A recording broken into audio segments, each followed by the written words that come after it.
네, 제가 우리 최고위원님들 박 대표님 말씀을 듣다 보니까 거의 모든 분들이 미국 정부의 한국 용산 대통령 집무실 도청 문제를 제기하고 계십니다. 모든 내용이 명확하게 드러난 건 아니지만 사실 매우 심각한 문제라고 생각됩니다. 대한민국은 주권국가이고 미국과 한국은 동맹관계입니다. 동맹의 가장 핵심적인 가치는 바로 상호 존중이어야 합니다. 일국의 대통령실이 이 도청에 뚫린다고 하는 것도 황당무계한 일이지만 동맹국가의 대통령 집무실을 도청한다는 것도 상식적으로 납득하기 어려운 일입니다. 앞으로 객관적인 내용을 정확하게 확인해가면서 엄정하게 대응하겠다는 말씀드립니다.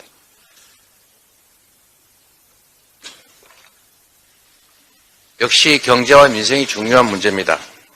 우리 경제의 핵심 엔진이라고 할 수 있는 수출이 차갑게 식어가고 있습니다.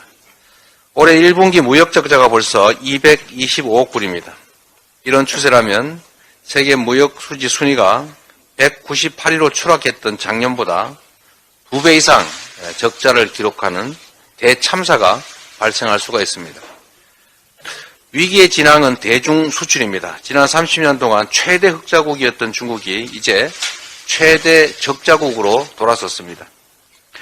더욱이 중국이 리오프닝을 선언한 지 6개월이 지났지만 대중무역은 악화일로입니다. 무작정 시간이 지나면 중국 수출이 개선될 것이라는 낙관론을 펼 때가 아니라 정부가 강력한 대응을, 효율적 대응을 해 나가야 될 시점입니다.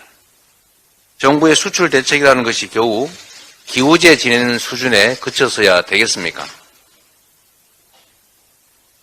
국익에 기초한 실용외교로 무역위기를 탈출해야 합니다. 산업구조의 고도화, 수출 시장의 다변화에도 주력해야 되겠지만 윤석열 정부 출범 이후에 더 악화된 대중관계를 개선해야 합니다.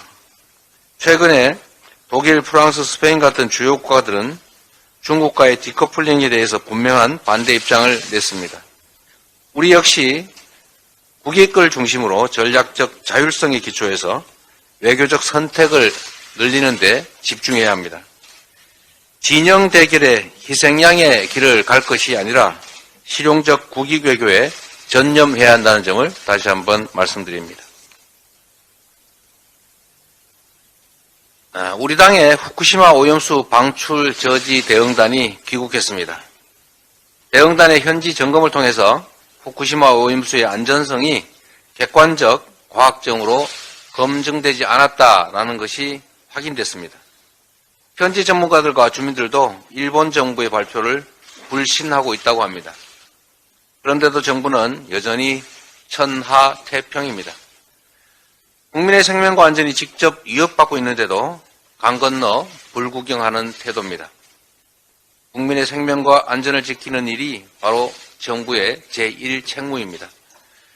정부는 100% 완벽한 안전검증이 이루어지기까지 오염수 방출을 자제하도록 일본을 압박하고 설득하기 바랍니다. 인근 국가들과의 협력관계도 구축해야 할 것입니다. 내년 총선이 꼭 1년 앞으로 다가왔습니다.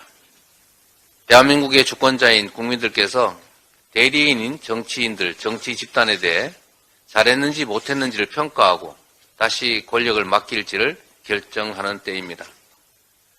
지지율은 강물 위에 물결 같은 것입니다. 진정한 국민의 뜻은 흐름에 있습니다.